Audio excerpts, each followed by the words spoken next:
All right, we are live. Welcome to Love in the Time of Hydra. Oh my gosh, we're here? We're doing it? This is Happening. our first episode? Wow. Should I let the whole First song play? episode for 7 years. Are we waiting for this music to end? There it is. Okay. Hello and welcome to Love in the Time of Hydra, the Agents of S.H.I.E.L.D. 10th anniversary podcast. On this day, 10 years ago, Tuesday, September 24th, a lot was happening in these United States. The leading movie at the domestic box office was Denis Villeneuve's Prisoners, while an actor you may have heard of named Clark Gregg could also be seen on the big screen as Leonardo in Much Ado About Nothing. The number one song was Wrecking Ball by Miley Cyrus, and Burger King had just introduced Satisfries. But most importantly, Agents of S.H.I.E.L.D. aired its very first episode on ABC at 8/7 Central. Hello, I'm Jamie Jirek, and I'm here with my co-host, boyfriend at Agents of S.H.I.E.L.D. novice, Tony Paletto. Hello, Tony. Hello. I'm really excited to be here. What the hell are Satisfries? I don't remember what those were. They only lasted a year. It was after First Lady Michelle Obama called on food companies to do like healthier options. So they were like healthier fries. They did not last. Yeah, sounds about right. Yeah, Agents of S.H.I.E.L.D. lasted a lot longer.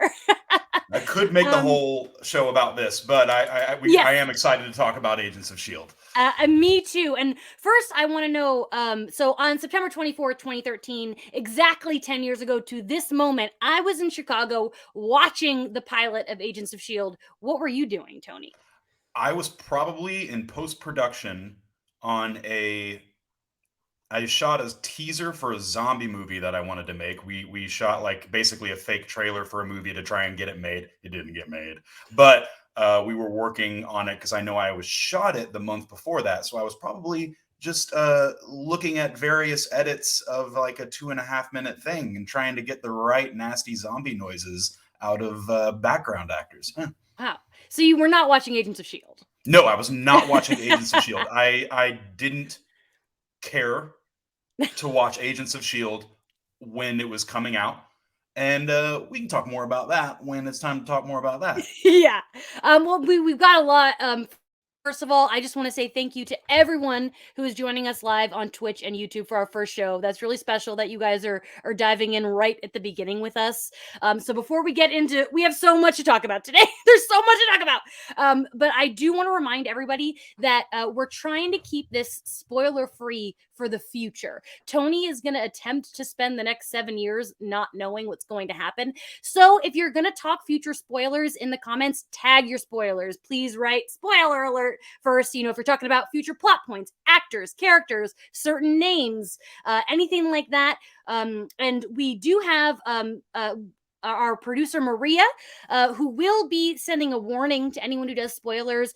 She'll probably delete your comment. If it's a malicious spoiler, like we're doing this just to tick us off, then she's gonna boot you, which is a great moment to, I think, introduce her. Please give a warm welcome to our wonderful producer, Miera Spertolozzi. Oh, very good. Thanks, Jamie. Hello, guys. Hello. Welcome. Yes. Thank you I'm so the much voice for being behind here. the scenes. You're welcome. Yes. I'm happy to be here. And the warden of misbehaving commenters. Yes, yeah. Monitoring this chat, which so far everyone's being lovely and just saying hi to us. And I'm excited. I'm so excited. Yes, before we get Miera backstage again, I want to know, Miera, what is your Agents of S.H.I.E.L.D. personal history? Have you tell the audience? Have you watched the show? Yes. Are you watching it now? Let us know. So in 2013 September, I was in my college apartment, and I believe all my roommates and I did watch the pilot episode together. And I remember watching a few episodes, and then I fell off because Mad Men was also happening, and that just sucked all my attention at that time. That's fair. Yeah. But I'm watching it now. I am 6 episodes in, so I'm still very fresh. Okay, so you're getting ahead of it. You're not doing it the Tony route. No, I'm binging. I'm putting this on and perfect. And letting it play. I do want to know to our listeners, if there are any first-time watchers, I want to know if you plan to go it hard with Tony and try to watch it for the first time in the 10th anniversary, or if you're gonna go faster and leave Tony in the lurch. Yeah, please. So I let us would know. love to have compatriots in this experience, and because I'm going to be, I know we're going to have a lot of guests and a lot of listeners who adore this show. I would love to have somebody in the same lane as me, as many as I can, so that I have some people on my team of fresh viewing. Yes, amazing. Well, Maria, you are our keeper. If it's like, Jamie, stop talking so much, that's your cue to come in and tell us. Passing along all the juicy info from the comments. Yes, Yeah. thank you. All right, so before we start talking about this episode, Tony, you did not watch this the day it aired, but what is your history with this show? So, I mean, I love, like, since Iron Man came out, and to this day, I'm a big fan of Marvel and of the cinematic universe. I got really into it. It was something that I always wanted to see, was this culmination, this crossover of all these different cool characters. So it satisfied me, like the kid in me of actually, I call it dumping out the toy box, is like the best expression for it. Is like, you dump out the toy box and this guy can fight with this guy and this guy can fight with this guy, and it made me really, really excited and happy. The whole phase one leading up to the Avengers was so I was so ecstatic for everything. And so this show came along, and I don't have much experience with long form television. I can say that you and I, Jamie, very recently completed Buffy and Angel, my first time, your 112th time, I think, something like Yes. that. I will tell Yeah. the audience there are only 2 shows on earth I love more than Agents of Shield, and that's Buffy and Angel. And Yes. and I actually call Agents of Shield Buffy and Angel's little cousin, because it like kind of literally is. We'll talk about that Yeah. in a bit.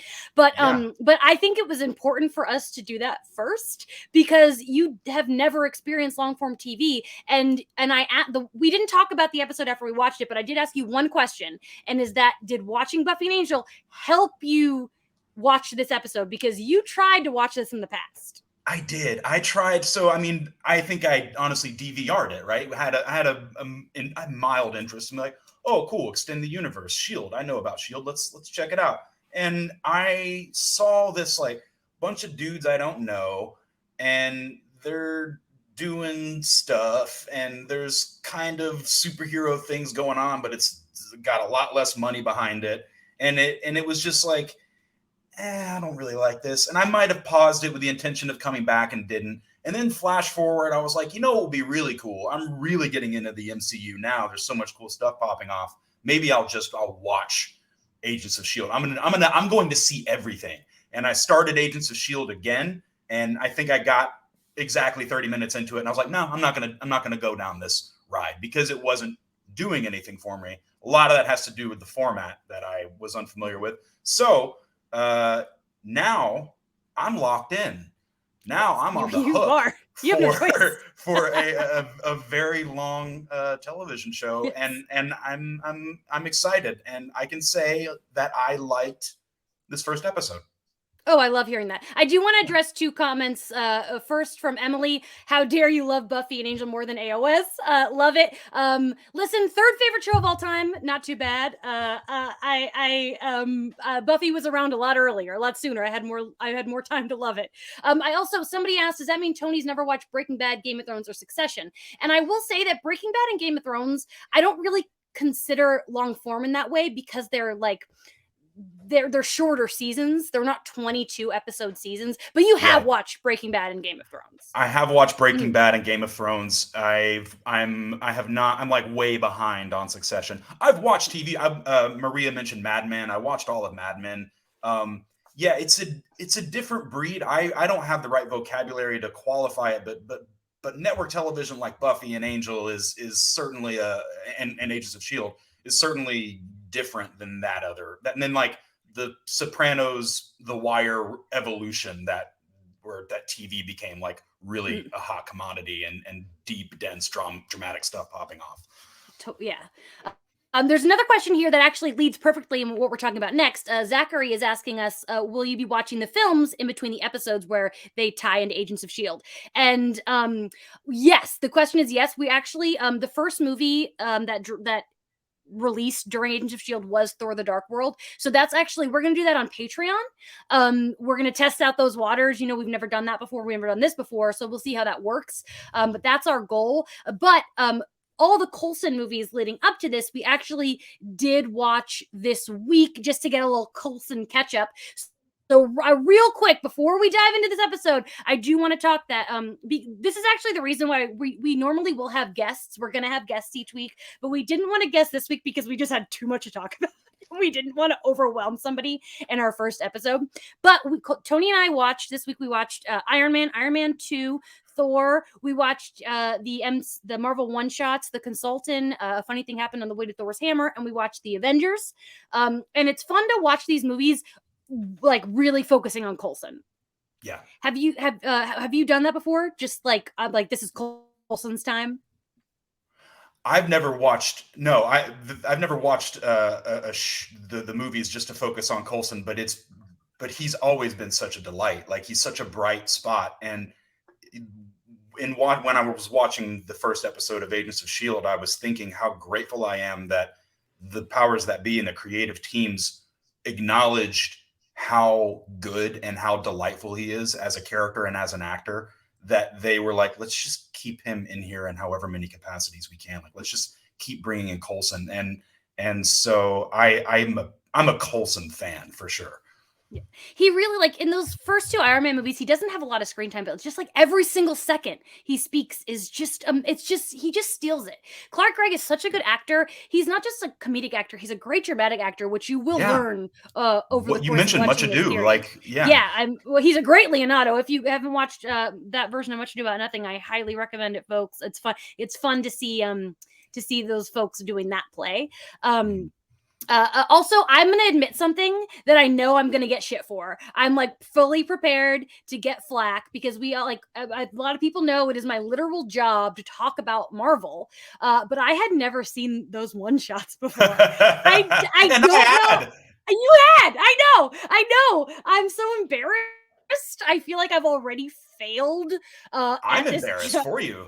I know. But it was, especially a funny thing happened on the way to Thor's hammer, was like getting to watch Coulson kick ass like that. Like, obviously, I feel like I'm a bit of I wanted to say I was a Coulson expert, but I didn't see one of his earliest things. But that one was so funny. And I also want to bring up the item 47, even though Coulson's not in that, because I'm like, freaking Lizzie Kaplan. Lizzie Kaplan, thank you. And Titus Welliver. Bradford. I'm like, I was like, couldn't believe they were in those. So I feel like I'm now officially caught up. And I feel good about that. But yeah, I'm really embarrassed that I had never seen those before. And they're on Disney Plus. If you're like me and love Marvel, but somehow have missed those 2 4-minute shorts, they're on Disney Plus. Yeah. All right. So is there anything else you want to say about those movies before we dive into the pilot episode of Agents of S.H.I.E.L.D.? I really like Iron Man. Iron Man 2's super messy, but it's really funny, and it's got the same energy as the first one, and I like it despite its flaws. Sam Rockwell crushing. Bring back Sam Rockwell. Hashtag that, however the hell you want to spell it. But like, and Thor's fine. Thor's cool. Thor is like I really like what they were doing in Phase 1, where every movie had its own sort of style and aesthetic and tone, and it was cool and exciting, and you couldn't wait to see it all collide. So it was nice to revisit Thor again after a while and just be like, yeah, they took a pretty confident step into fantasy. And there's a lot of Coulson in there. Yeah, I forget how much Kenneth Branagh like leans into the Dutch angles, and that man loves a Dutch angle. He loves them. I think it's like 28% Dutch angles. Thor. It really is. Yeah. It's a whole style, and I agree. I say this all the time, but like, all I want for Armor Wars is the return of Sam Rockwell. Please, I mean, if you're like, going to go and do Armor Wars and not bring Justin Hammer into Armor Wars, you're really messing up. It's crazy. I mean, we were watching Iron Man 2 and cracking up because of how funny that whole movie is. Funny. I think it's one of the funniest MCU movies. It definitely has plot flaws, but in terms of entertainment, it is a very entertaining movie. So I think that's I think that movie gets some flack that it doesn't deserve, and some that it does. Yeah. And also, I do, before we get into the episode, I do also want to just say that The Avengers is Coulson's movie. I feel like he is the star of that movie. First of all, he opens the movie. Like that cool shot of him with the glasses. That's how the movie starts. He has multiple badass entrances. When he first shows up in the Stark Tower, that's a badass entrance. Yep. when he shows up with the gun to try to kill Loki, like that's so badass. Like everything he does in this movie is so cool, and he's definitely the heart of it. You cannot, like, no one can argue that. The whole movie pivots on his death. Who knows? But like this whole movie pivots on his death, and Fury using that as a springboard to get the Avengers to get over themselves and come together and save New York. Like he's the fulcrum of the heart and the fulcrum of that movie. Sometimes I feel guilty that I have a Loki tattoo because he he killed my boy. Yeah, you're an asshole. Whoops, sorry. But what's crazy is when Coulson was killed in Avengers, it only took 3 days for the #Coulson Lives campaign to sweep the internet. Clark Gregg was even in on it. Yeah, fans wanted Coulson back. They did not like that Coulson died. And we'll talk a little bit more about this later when we talk about the history of the pilot. But a huge reason Agents of S.H.I.E.L.D. exists is because the fans wanted more Coulson. That is why we have the show, is because everybody loves Coulson, and as they should. As they should. Mm-hmm. Yeah, that I have completed all of my most immediate thoughts and feelings on the movies leading up to Agents of S.H.I.E.L.D. Because you know what? That's not why we're here. We're here to talk about Agents of S.H.I.E.L.D. All right. That's why we're here. So #Coulson Lives. That's right. There it is. Tainted Crimson gets it. Yeah. So first, just a quick synopsis of this episode. The episode was directed by Joss Whedon, written by him and Jed Whedon and Marissa Tancherone. As the hardcore fans know, Jed and Mo, they are the executive producers, the creators. They are the two people that steered this ship all 7 years. The fandom calls them Jedmo. So now you know what if I'm talking about Jedmo, I'm talking about Jed and Marissa Tancherone. They are a married couple. They are wonderful, lovely people who I have met, and they just seem like good people who created a really good working environment. And we have to address the elephant in the room, which is the fact that Joss Whedon directed this episode, and it has come to light that back in the Buffy days, he wasn't the best creative person to work with. He was a hard person to work with, and luckily for us, we don't have to talk about him ever again. He directed this episode, and his name is stamped on every single episode of this show. But after this episode, he's got really nothing to do with this show. He was filming Age of Ultron, and then Age of Ultron, it got a lot of people didn't like it. Those people are not me. Or me. And Age of Ultron is a frequent watched film in this household. But I think after that, he was just kind of washing his hands of Marvel for a while. So, we acknowledge that Josh is a little bit of a problematic person. But this is not his show. This is Jed Whedon's show and Marissa Tancherone's show. And actually, Kevin Tancherone, Marissa's brother, directed 16 episodes of this show, including the series finale. So this still is a family affair. And we are really, really lucky that Jedmo stuck around this whole time. Jeffrey Bell is also one of the executive producers. He wrote and directed the series finale of Angel, my favorite episode of television. So there's a lot of crossover. That's why I call Agents of S.H.I.E.L.D. the little cousin of Buffy and Angel, because it literally is. And we haven't even gotten into our boy Jay August. Oh, he's coming. All right, so here we go. Here's what happens in this episode.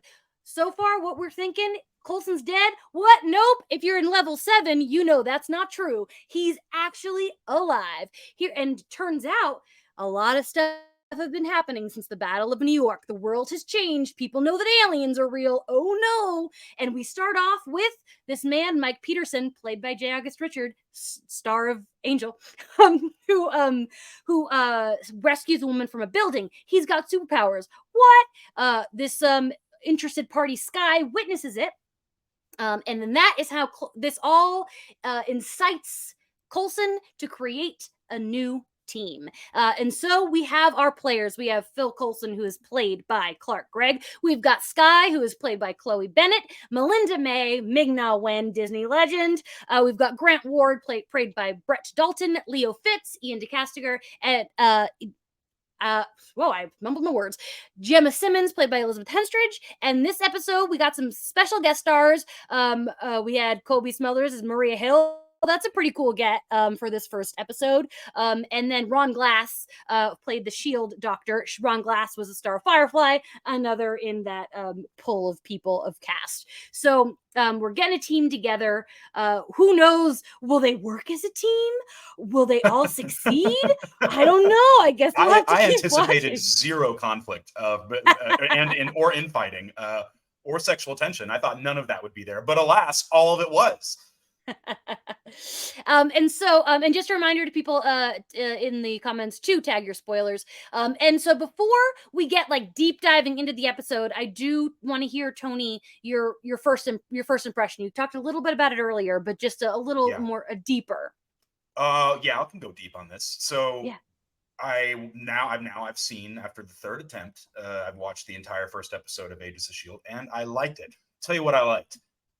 I like seeing J. August Richards in there right away. I did not know he was in it. I mean, I'd seen him before, but last time I saw this, I had not seen Angel. So he's here, and he's really good in this episode.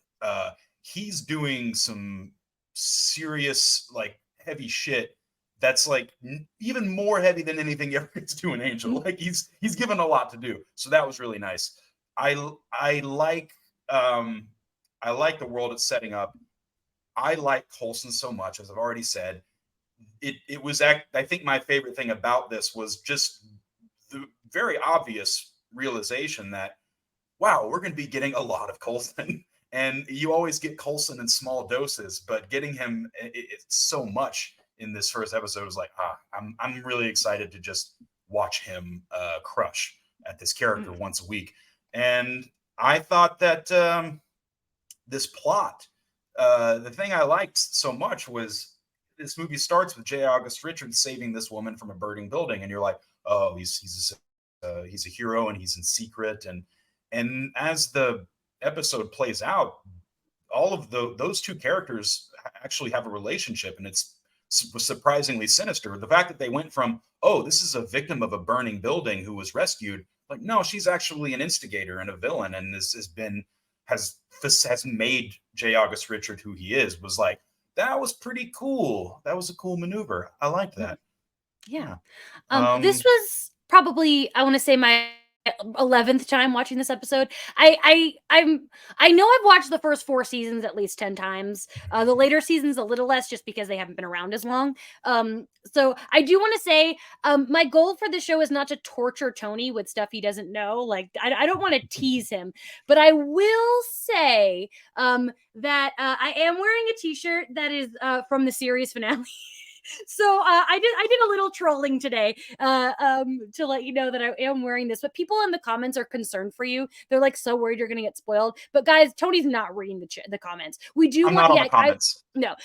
We do want you to write spoiler alert before you say anything, just because I'm hoping that other newcomers are joining in the chat. But don't worry about Tony. He's not an internet guy. As like. Tell everybody, why don't you? On Instagram, we want to keep it the same way in terms of tagging your spoilers and comments. Just, hashtag spoiler alert, spoiler. Because Tony will see the Instagram, but Twitter is a free for all. I would go crazy if I tried to police Twitter. I'm on Twitter. The podcast has a Twitter account. Go ham on talking about future. If you are like Tony and don't want spoilers, avoid Twitter, because there's no way. Oh, we got hashtag protect Tony. I love that. Get it trending. Thank you, Tess. I feel so special. Thank you, Protector. Thanks, Tess. I want to add, for me, for this pilot, what's really funny in retrospect is, now Marvel's my job. Talking about Marvel's my job. But in 2013, I was really a casual fan. And I did not tune in on September 24th, 2013, to because of Coulson or because of Marvel. I tuned in because it was Joss Whedon. That's like, it's embarrassing now in retrospect to admit that, but that is the reason why I tuned in, is because Joss Whedon had like a new show with his name on it. And it's funny because I got a Mutant Enemy tattoo like months before that is like his production company, which I don't regret because you can't really tell what it is. No one would see it and be like, uh-oh, that guy is bad. It's subtle. But I remember right after the tattoo, the show was announced, and I was like, oh no, what if I hate this show that is now associated with this tattoo? Turns out, love the show, not a problem. And now there's probably never going to be another show associated with that again. So it all worked out for old Jamie. Had you seen all the films leading up to the pilot at that point in time? Oh, absolutely. Yes, I own them all. I was, but I didn't, like, to give you an example, I saw the first Avengers once in theaters. By the time we get to Infinity War Endgame, I'm seeing them both 5 times in theaters. Like, Right. I was still very much on it and seeing them as they came out. I was buying the Blu-rays, but I wasn't as crazy as I am now. And a part of my love, came from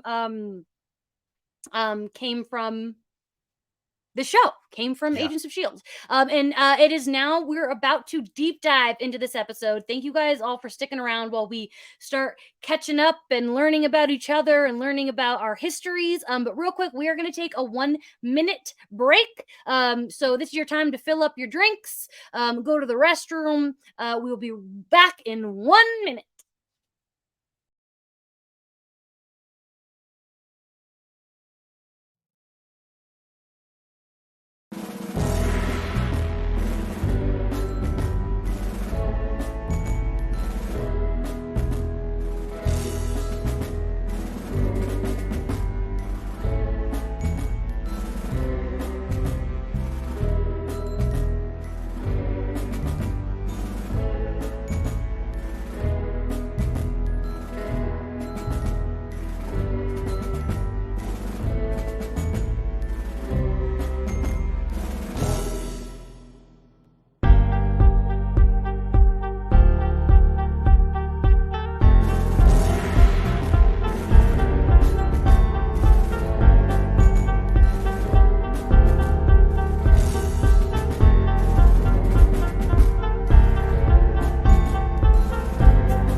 Shout out to Maria for testing that countdown feature. Yeah. Loved Yeah. it. Wanted to make sure it worked, but yeah, also it gave everyone an idea of 30 seconds. That was great. We're back.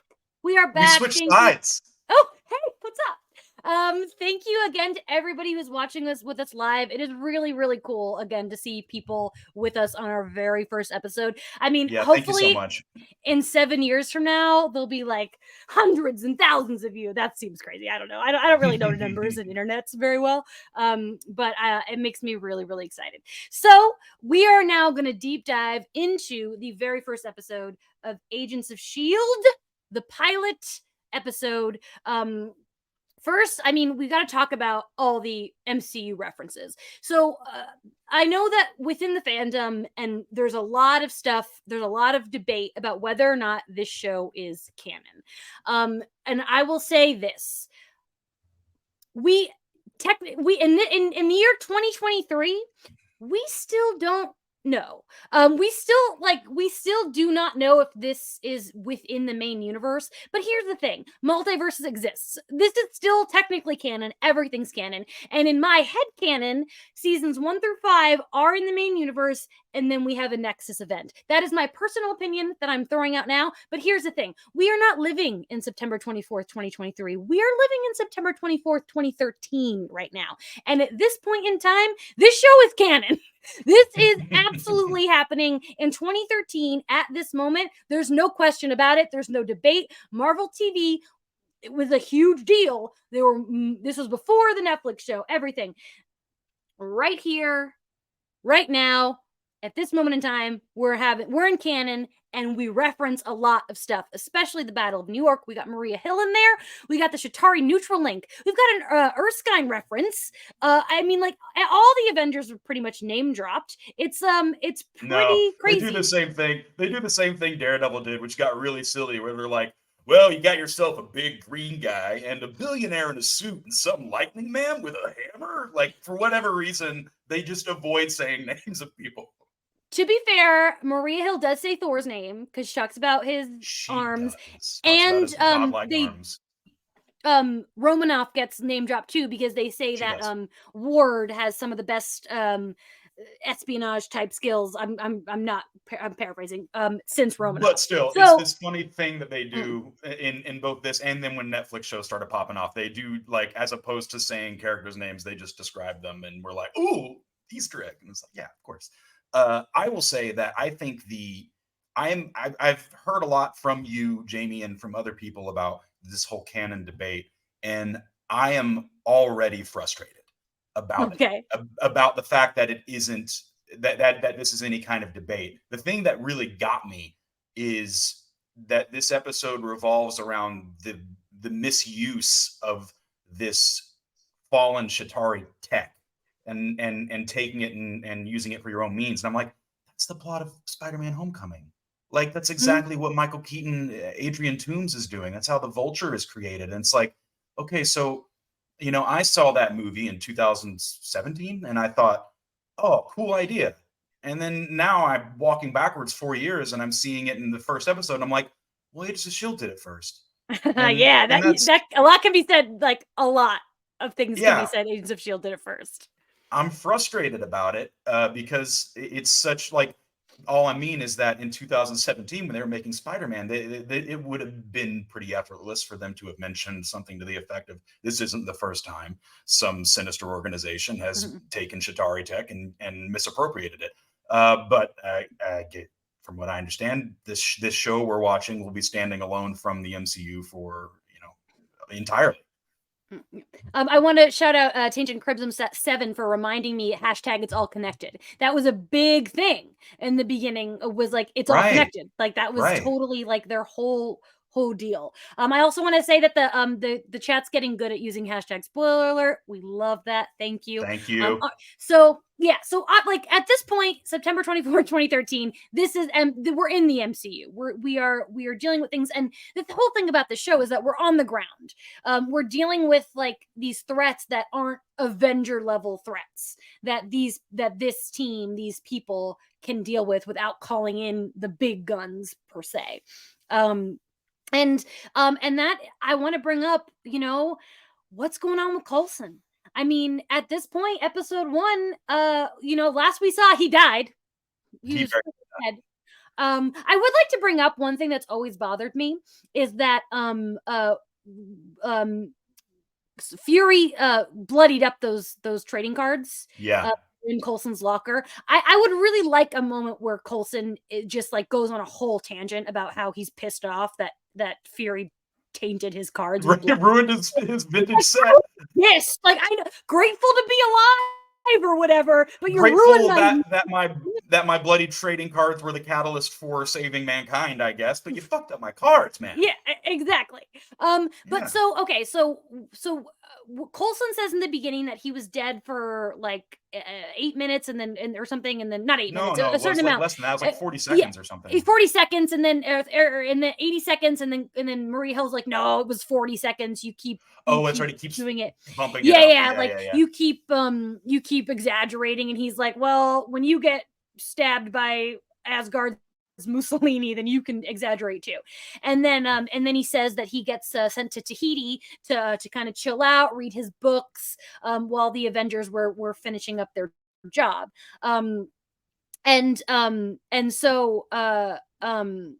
Basically, Ron Glass, the doctor, he says, Tahiti, he really doesn't know, does he? And then Maria Hill says, he can never know. So something's going on with Coulson. Yeah. I don't know what it is. Yeah, I'm sure you don't, Jamie. Do you have any thoughts or predictions? Well, first of all, I really like that because, I mean, it was impossible. I knew the show was out. The show did not hide that Agent Coulson was the star of the show and everything. So I was like, how are they going to answer that? And I heard rumblings, he's a clone or he's a robot or whatever. And I don't have any predictions, but one thing I did appreciate about this was that line from Maria Hill that just immediately made it a subject of intrigue, as opposed to saying, hey, he's alive, accept it, which whatever. But the fact that it is something that we're going to have to deal with, I don't expect that Mr. Coulson is going to go the rest of this show without having to come to face this thing he doesn't know about why he's still alive. I like that. It's dangerous. It's cool. I'm interested. Predictions? I don't know. I don't care. I'm not really good at. I'm really. I know this is going to be something that's asked of me a lot. Of like, who am I shipping, and what do I think is going to happen? And I'll try, but I kind of feel comfortable in the cradle of unknowing that I'm in right now. Yeah, I like that. I'm not I don't really love predicting things either. Although I'm still going to ask you to do it. Yeah, I know. But because give the people what they want. And if everyone in the comments are like, no, I don't want to hear what Tony thinks is going to happen, then maybe I'll stop asking. But I really don't. Hashtag don't protect Tony. That we've got these new characters. We've got a lot of people introduced, and I really love the way that they're introduced. And so, we'll just go down the line. We see Scott of the people. I'm just going to go through the 6 main people. We already talked a lot about Coulson. Of the main cast, the first person you see is Skye. She's filming, things. She's got her rising tide going on. What are your thoughts of Skye and the first impression? My first impression is that Skye's fucking annoying. I don't really like her. That scene where she's in the diner being a total pain in the ass to J. August Richards. Like, I was like, wow, I am not a Skye fan. I know it's early. And then like she just keeps being proven to be less capable than she purports that she is. And I'm like, yeah, sounds about right. You're not great. And so I'm I guess she's on the team now. Yeah, we'll see about Skye. But right now, I'm not a fan. Okay, that's all right. I have thoughts and feelings that I'm gonna save until the Tony Lead of the Room segment. The chat has a lot of feelings about this, Tony. Oh, do they? Well, tell them I can't hear them. Yes, we will talk about this more when Tony leaves the room at the end of the episode. I already wrote it. You can explain it now. That at the end of every episode, we will sign off and I will say thank you to everybody involved in the podcast, and then I will leave the room. And then the podcast will continue in my absence for all you people who need to talk about spoilery things. Yes. Exactly. So next, our next main player that we see is Ward. He's in Paris. He goes in this like house apartment and like to get the Neutral Link, and he has a really badass fight scene. I really dig this good fight. Hand-to-hand. Like you and I are both people who love a good hand-to-hand fight. Love a good hand-to-hand fight. Big kung fu person. Yes. I love it. And I really dig this intro for him. Not a team player. He's a little poop with knives sticking out of it, which is a really good joke. Knives sticking out was good. So what are your thoughts then now on Grant Ward? Love the fight scene. That was cool. I think he's a chode, right? Like we can this first episode, I think we can safely say that that Ward is a chode. But however, we did get this moment that I really like where Coulson tricks him and injects him with the truth serum, and you get to see him. His veneer crumbles and he's just, he's a scared little boy, of course. Ramsey, like those aggro chodes are usually scared little boys. So like, I like that this show gave me that right away of just being like, yes, we acknowledge that he's a tough guy and he has this tough persona, but it's false, it's flimsy. But I don't dislike Ward. I like that they gave me that moment. He seems like a very capable dude. I think he's gonna be I think he's gonna be helpful. I think Coulson's given him some lessons on compassion and patience and all of these things, which is you can't have a better sensei than Agent Coulson. So I got hope. I got hope for Ward. And I'll just say I have hope for Skye as well, but she got on my nerves this one. That's fair. Yeah, I don't think you're not throwing anybody out in episode 1. Like, Tony's not like, I refuse. And this is a good time to mention that my favorite character arc in the history of television is Wesley on Buffy and Angel, and I knew what was going to happen. Tony was going to come in hating his guts, and he was going to hate his guts for a while, and then by the end he was going to love him, and that's exactly what happened. And it's fun to watch that. It's fun to be like, we'll see how you feel about this later. Yeah, he okay, so several times over. Yes. So next we've got Melinda May, Ming-Na Wen. I just love Ming-Na Wen so much. Cool. I do want to say, I've met the cast, and we'll talk about this later, but Ming-Na Wen could not be more different from Melinda May. When it comes to all of these actors and characters, nobody is more different. That Ming is the bubbliest, sweetest, naughtiest, nerdiest, but Melinda May, she's real stoic. We don't know much about her yet, but she looks tough. And there's that moment where Ward is like, is that who I think it is? And then, legendary. And then Coulson's like, she's just here to drive the bus. And when we meet her, Coulson goes into, she's like stamping papers. She's like on the desk. Which for me, from my perspective, is really funny because it's Ming-Na Wen, and I obviously haven't seen the show, but I have seen The Mandalorian, and she's a badass in that show. So when they show her there, and I'm like, yeah, sure, pencil pusher Ming-Na Wen, yeah, I'm real sure. And then she starts kicking some ass, and I'm like, of course, no kidding. I imagine there was, if I wasn't familiar with her, I could have been surprised that Melinda May was as badass as she was, but saw that one coming, and I liked it very much. Brendan in the comments says Ming-Na Wen could kick me in the face, and I'd say thank you, and I'd say, you know what, same. I'm really gonna go along with that as well. Yeah, me too. So I would say of our 3 characters so far that we've talked about, you have more positive things for May to say about May. Well, you started on. I really like Fitzsimmons. I want to put that out there. I think they're. Well, we're gonna get there, Tony. We're gonna get to them. You started in the poopiest section, and we're climbing out. I'm trying to go in order of. It's fair. It's fair. Maybe that's why I turned it off 30 minutes in, because the first 2 characters, I was like, "Fuck these guys." Tony knows. I was like, Tony, you're allowed to say negative things, but you got to be careful. You can't be too much of a hater. We want the audience to come back. I've said both times in both instances with Agent Ward and with Skye, I'm not giving up on them entirely. I'm holding out, and I hope they change my mind. I'm sure they will. Great. All right. So then you said it, Fitzsimmons. We've got Leo Fitz. He's engineering. Gemma Simmons. She's biochem. They are a team. They are big old nerds. Yes, they and are. Your instinct was to enjoy them.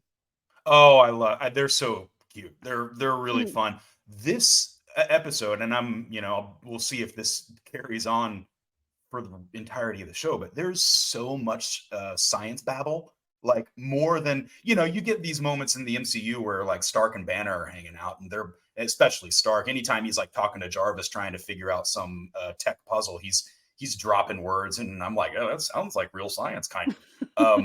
It's like that on steroids in this episode. They are, the 2 of them, and the fact that they have, I just think it's really cute. The name Fitzsimmons is a name, and that they are one and the other, and that they speak over each other and in one voice at times. And I think it's a really cool idea for a character, and I really enjoy them. I like how giddy they are about what they do, and how neurotic they are about what they do.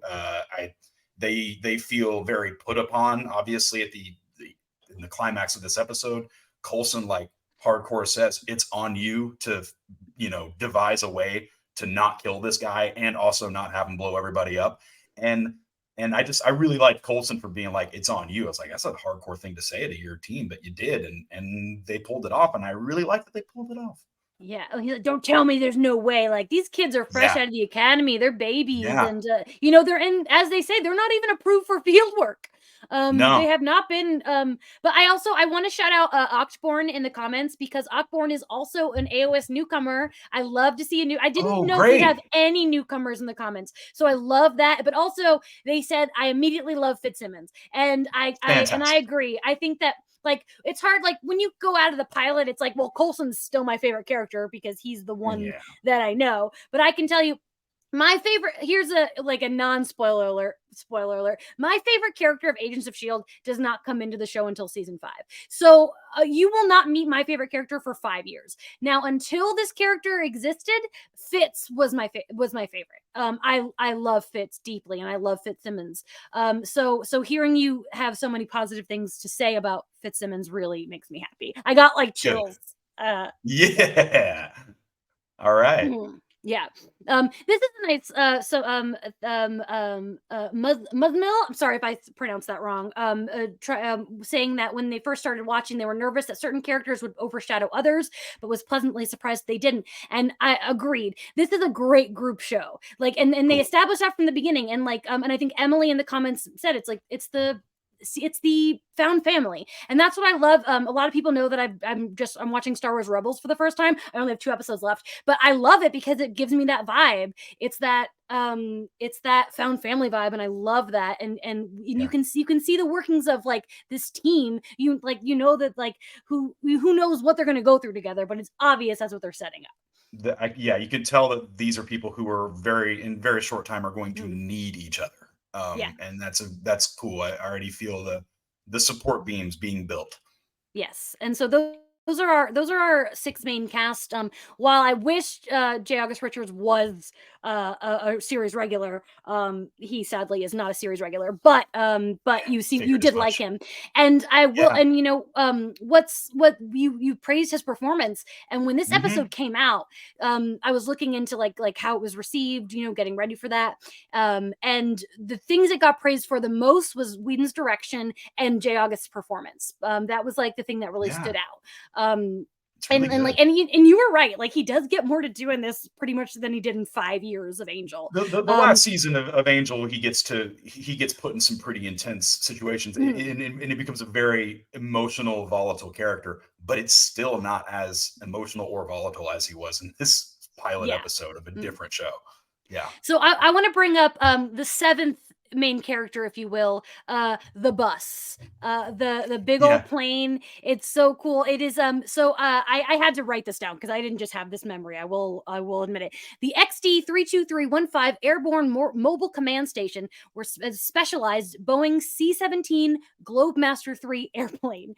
So these were like basically ships that have been planes that had been around for a while, but kind of like they weren't as big once the helicarrier became a thing for Avengers. The bus, those weren't used as much, so that's kind of why they got this this plane. And what did you think about it as a set? Well, when I saw the exterior of it, I was like, okay. But then we went inside, and I was like, this is pretty cool airplane. It's kind of got a retro vibe, and I like that it's sort of a not necessarily a decommissioned military vehicle, but it's an old model. But I like it's got an interrogation room in there, and it's cool. I'm, didn't get a lot with it. Didn't even get in the air with it, did we? In this episode. No, they were in the air. Where'd they go? Well, they went to kidnap Skye. They were in the bus for that. Okay, I didn't see it take off or land at all. Yeah, they were also like they were around. They were going around. All right, they're flying around the bus. Okay, I believe you. Yes. Speaking of things that fly around, we got Lola. And because this is Agents of S.H.I.E.L.D., of course, it's an acronym. Do you want to guess what Lola stands for? Is that Fitz's little drones? What is that? No, I'm sorry. That is Coulson's car, the 1962 cherry red Chevrolet Corvette. Right. Yeah. Lola. Oh, of course, it's an acronym. Yeah, I like that Coulson went all Doc Brown at the end. That was really cute. No, Lola stands for long overdue laterally flying awesome mobile. Great guess. Right? You got automobile. Yes. It's levitating over land automobile. I got over as well. I just put a dude after it. You're right. Let me write that down, please. Could you say it one more time? Levitating over land automobile. And you may have missed this. I know, but Lola's good. You know, it's just like when Ward says it's like somebody really wanted to spell out shield. I mean, it's Yeah, the same that's kind of true. thing. That's true. Yeah. But if you notice, this is actually the working model of the prototype seen in Captain America: The First Avenger that Howard Stark was working on. So Lola actually was first seen in the first Avenger, but just like not really working. But we Neat. didn't watch I that didn't. Yeah. this week because Coulson's not in it. I mean, obviously we've both Right. seen it many times, but it's Sure. been a while. Cool. And then you brought up Fitz's little drones. Those are called dwarfs. You know, they're calling Right. them like bashful and stuff. Like bashful, sleepy, and Yeah. yeah. That also has an acronym. Do you want to guess what they are? Oh, son of a gun! Dwarfs. You already got the first one. Dwarves. Yeah. I did. Yeah. Well, what was the first word I got? Drones. Drones. Yeah. With appendages reaching further still. Nice try. Is there a V? Is it a V dwarfs? Is it a VES? No, it's all right. So it's drones So I know that. wirelessly automated to retrieve forensics. That's better. Drones. Yeah. Not a lot better than what I said. Wirelessly automated to retrieve forensics. Okay, because I don't for those watching and listening, I've been told that I'm gonna get quizzed. And it's not funny if you write it down though. But I'm gonna study for my pop quiz that I know is coming. I'm gonna get 100%. That's all I'm saying. One thing I also want to talk about is the effects. Now, it's when the episode came out, some people I know were like disappointed that it wasn't up to the movie caliber, and I don't know what you expect from a network show airing on ABC. And there's definitely some, there's definitely some stuff in here that could have looked, doesn't look great, but you really have to keep all of that in mind. But there is some stuff that also looks great. And I do want to shout out the visual effects supervisor, Mark Kolpak, who worked on this whole show. And at the beginning, like there was not a lot of work to work with. And as the show goes on, like he does some really impressive stuff. Mark is also, if you guys don't follow him on Twitter, he loves the show. He talks about it a lot. He's just a really cool dude who like put a lot of interesting stuff into this whole series. And like again, there's a lot in the first episode, it's a pilot. There's definitely stuff for you watch now and you're like, that didn't look great. But I don't think that's really an ongoing problem in this show. Yeah, I thought it looked honestly perfectly fine for what it is, but now my brain and viewing mind has been trained for what a network TV show can do. Exactly. You know what I mean? If you hadn't seen some of the like CGI monsters on Buffy, you would not be ready. Practical effects forever. Somebody make me a t-shirt that says practical effects forever, please. So I want to talk a few things about the history of this episode, but before I do, is there anything else about the episode that you want to talk about? Or if anyone real quick in the comments, if there's anything we didn't bring up from the episode that you want me to say something about, let me know. I've said everything that I wrote down in my notes, and, cool. And yeah, I'm complete. Cool. All right. Well, we did talk about some of the stuff already that I have in my history notes. So, it was October 13th, 2012 was when it was announced that Coulson would be coming back. I think it was at New York Comic-Con, which is one of my favorite cons next month. And the creators at the con, they acknowledged that it was the fans. They started filming. This construction of the sets happened on December 2012. They were filming it under the name S.H.I.E.L.D. Makes sense that they didn't keep that name because that was already the name of a television show. And they officially went into production on January 22nd, 2013. And I would like to point out that some additional filming took place in Paris on February 14th and 15th. February 15th was my 23rd birthday, so they were filming some stuff while I was celebrating my 23rd birthday. Happy birthday, Jamie. Oh, yeah. It's like I love to talk about that. A really good episode of Cheers aired the day that I was born. Just another fun fact, Tony and I are slowly also working through my favorite sitcom, which is Cheers. I've made Tony watch a lot of TV in the time that we've been together. It's been good. It's been a good education. It was one I sorely needed. Yes, agreed. The pilot was watched by 12.12 million viewers. That was the highest ratings received by a first episode of a show, a drama series, since 2009. So that was No really way. good. It did some good numbers. People tuned in. I tuned in. It's wild because like this 22 episode shows like this just aren't as common. They're not as now we have these 13 episodes, really expensive, high budget streaming shows. And I've been saying this for the last 3 years. I think Agents of S.H.I.E.L.D. is probably the last I'll ever love. That's a long form 22 episode show. And that's why I'm holding on to it for as long as I can and keeping it in for the next 7 years. Let's see. Oh, one funny little tidbit was that the name Rising Tide was actually the name of a real hacktivist group. And so the episode received a little backlash from them for using their name. Make yourself more public, actual real Rising Tide. Exactly. And finally, the episode was nominated for a couple awards at some, it wasn't getting any Emmy awards, but the episode received a nomination for Outstanding Visual Effects in a Broadcast Program at the 12th Visual Effects Society Awards. Do you want to guess what it lost to? It is something you've seen. Yeah. It lost to the season 3 premiere of Game of Thrones, which fair. I don't like that. They should not be in the same category. They should be hanging out together. This is kind of what I was saying at the beginning. This is a different beast. Yeah. Absolutely. And then it was nominated for Best Sound Editing, Short Form Music at the 61st Golden Reel Awards. And I'll just tell you what that lost to. It was another Game of Thrones episode. It actually lost to The Reigns of Castamere. And for those of you who don't know, that's the Red Wedding. So it's fair. Those can't really argue intense that pregnant baby stab sounds. I do remember pretty vividly. Yeah. Whoo, sure were. All right, so we're going a little long today because we had so much to discuss. In the future, we hope to clock it at an hour, but we don't have anywhere to be, so we're gonna. Hopefully, you guys don't mind that we're running a little over because I do have some questions for Tony. First of all, your first quiz question, we put a poll on our Instagram to see if you would know this or how long it would take you to know. Do you know what SHIELD stands for? Yeah, Strategic Homeland Intervention and Enforcement Logistics Division.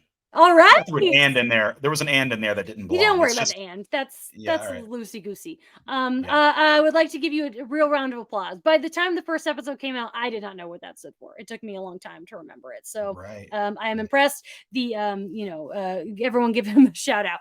Here's something that I want to know, and I want to know, what do you already know about the future? Because you live with me. And there was a time where we didn't know we were doing this podcast, and sometimes we would watch a show and I would say, that actor, they're going to show up on Agents of S.H.I.E.L.D. one day, but you also don't have the best memory about that kind of thing. So no, I do not. Do you remember anything that's going to happen or anyone that's going to show up? I mean, Jamie, you have a framed picture on your dresser of you hanging out with the cast of the final season of Angel, and there is a very big spoilery character featured in that picture that I never noticed. It's literally in our bedroom.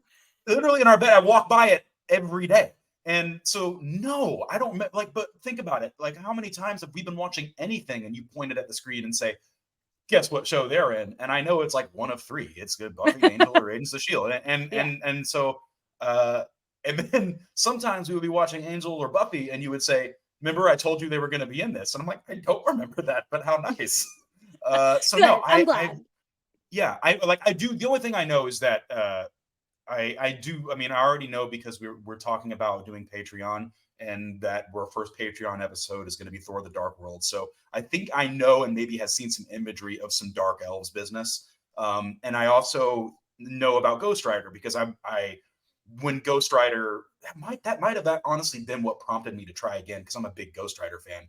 I read the comics. By the way, I'm a comic guy. I read a lot of Marvel growing up, less so these days, but I've got it in my system. So I might have tried to. I think I know Ghost Rider's in it, but I don't think I really know anything else. It's funny to our audience. So sorry for the first timers that just got spoiled that Ghost Rider was in it. We're doing our best because I did ask the question. That's literally all I know. Sorry. And no, that's good. It can't happen. It literally can't happen again. you just met Ghost Rider. So Ghost Rider. we participated in a lip sync battle that we won. We did win. At the UCB Theater, and in the show before us, Gabriel Luna was doing a show. So I went up and said hi to him because I moderated the Shield 100th panel. So we'd met before. And, I said hi. I actually told him I was doing this podcast. Did not invite him on because he's on strike. Hopefully, eventually, we'll talk about that in a bit. But anyway, I introduced him to Tony. So Tony has met Ghost Rider. I met Ghost Rider. And I'm and probably in 4 years, just, yeah. I'm in 4 really years, stoked you can about decide that. if you like him, I just met like a nice good-looking guy. I said, hey man, what's up? Nice to meet you. You seem nice. You were fun. I saw a little bit of your show on the monitor. That was a fun, wild story you told. And then in 4 years, I'm gonna be like, that was fucking Ghost Rider. Are you kidding me? Okay, so my next question. Some people in the comments were really excited when you brought up ships. Because this is a big shipping fandom.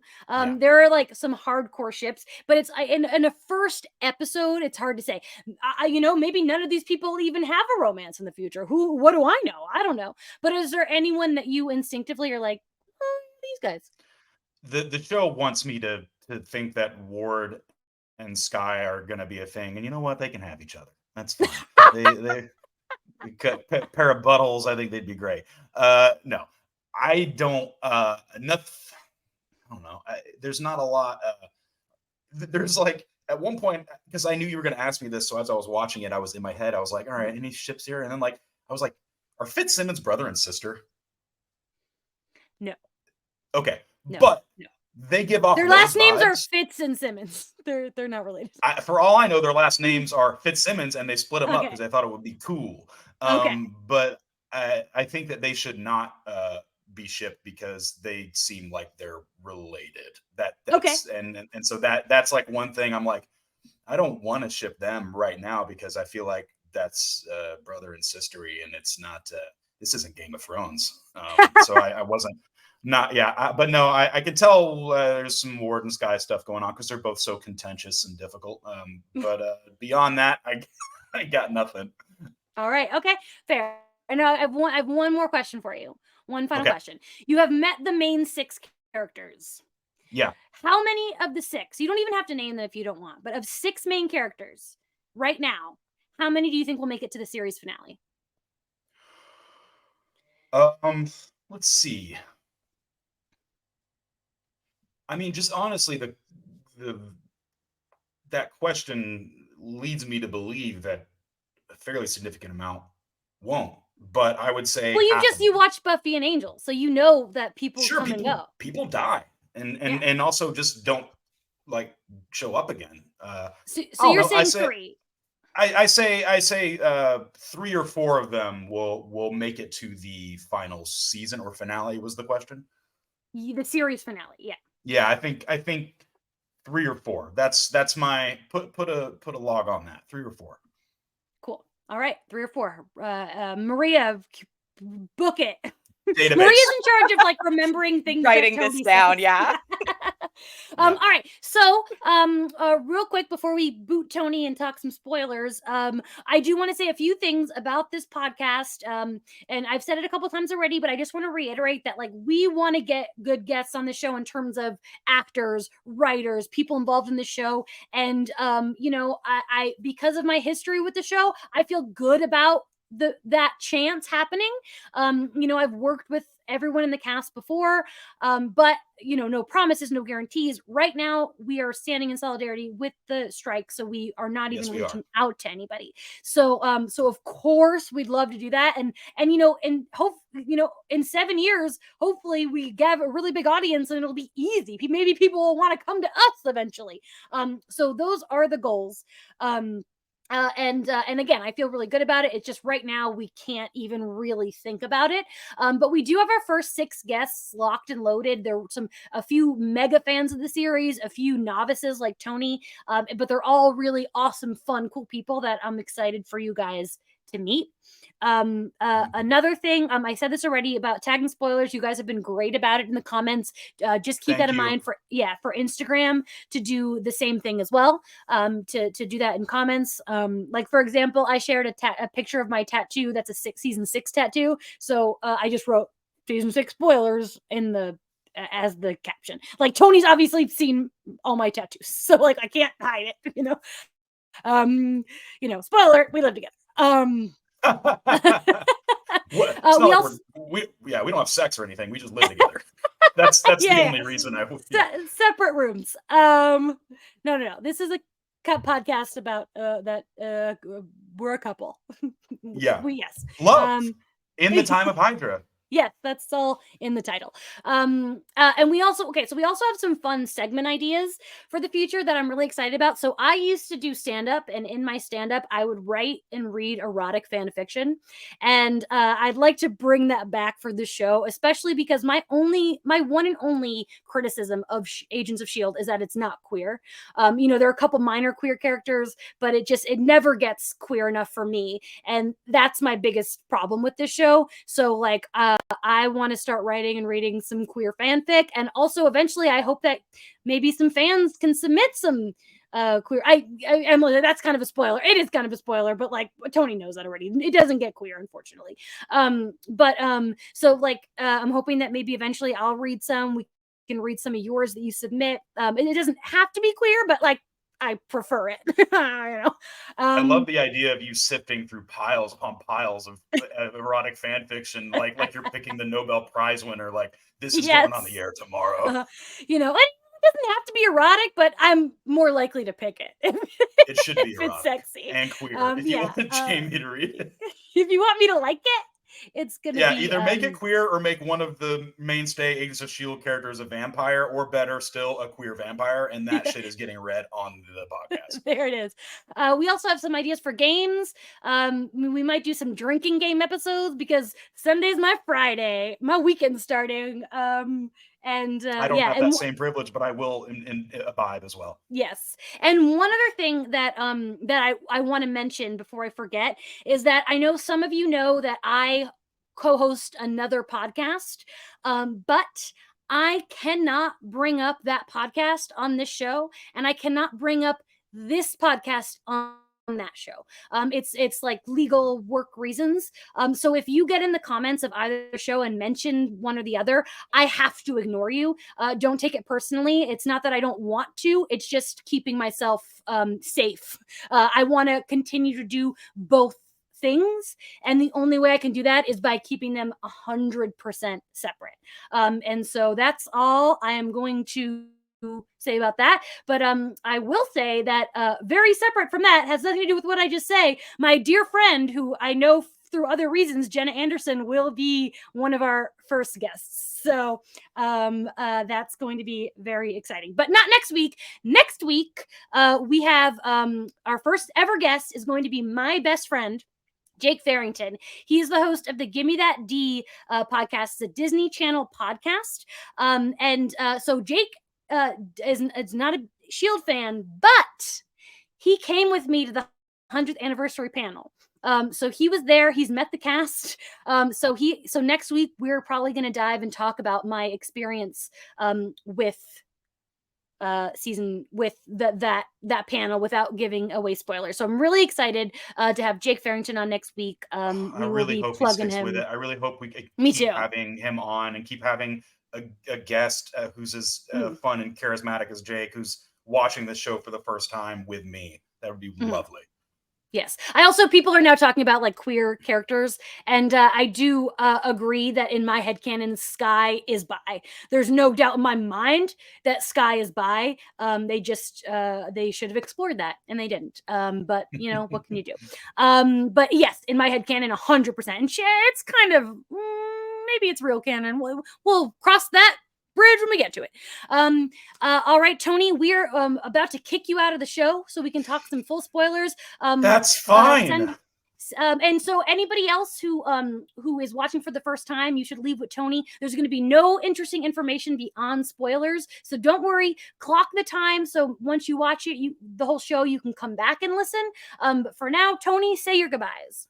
Well, thank you everybody who jumped on here and is listening, whether you jumped in live or watching it. But we got some people we got to thank, and that is Stephanie at Eclectic Muses on socials for doing our artwork. Ryan Miera of Yellow Pills. You can find him at Yellow Pills Music on Insta.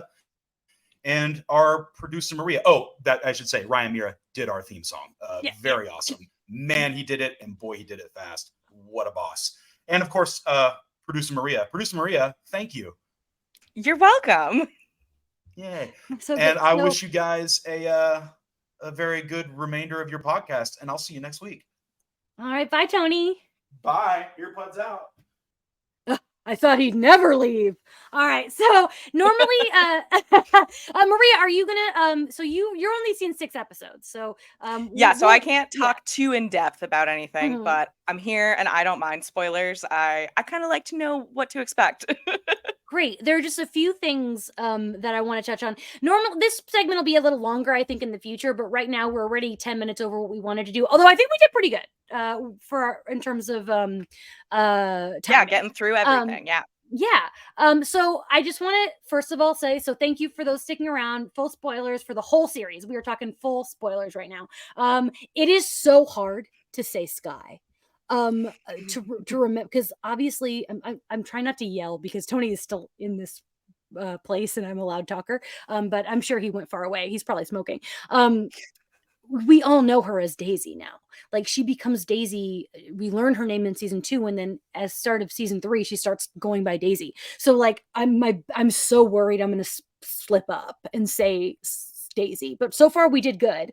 Maria, do you know this? Do you know about Sky? Yeah, I knew this. Okay. I know some things because I had a lot of friends who watched it and they would tell me about it. Plus, I was very heavy on Tumblr during this time, so you just can't avoid spoilers on Tumblr unless you really try. Of course.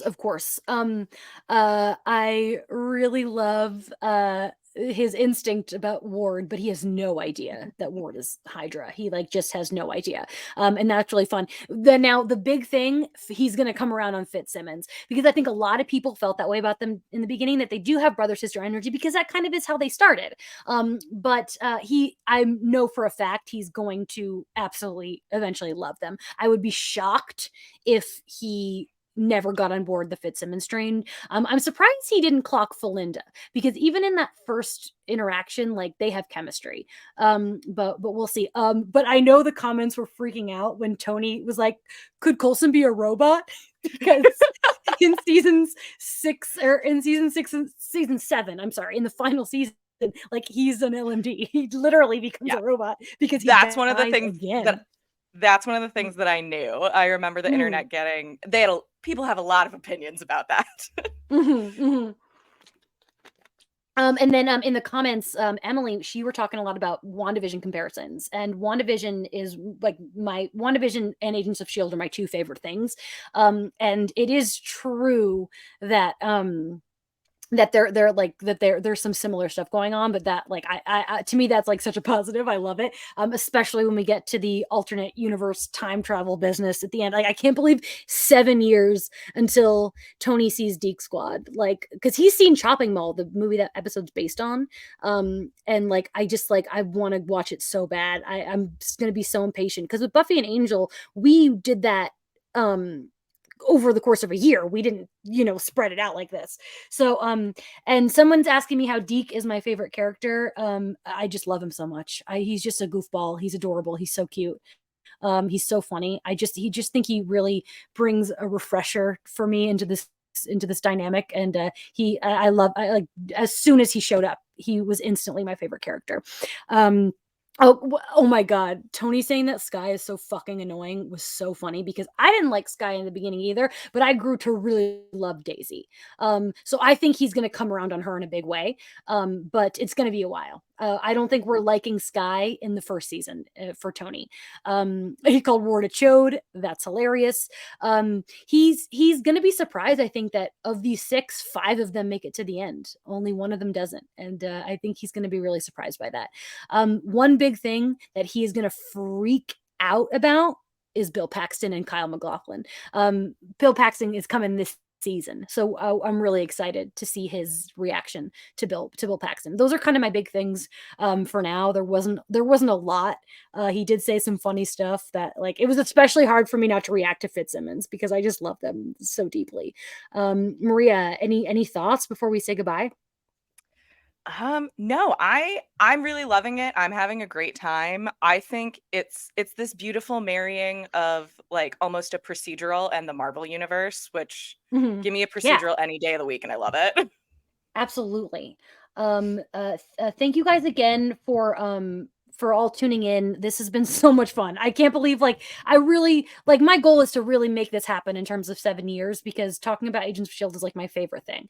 And next week again, tune in for Jake Farrington where we're going to talk about a little bit about when I moderated the Shield 100 panel because Jake was there.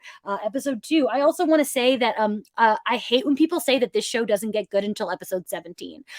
This show is there. I think there are 4 not good episodes. And aside from then, um, uh, I think there's so many good ones, especially episode 6. I'm really excited for that. When Tony leaves the room, you do not have to keep tagging your spoilers questions in the chat. Just for when he's around, because hopefully other newcomers are already gone.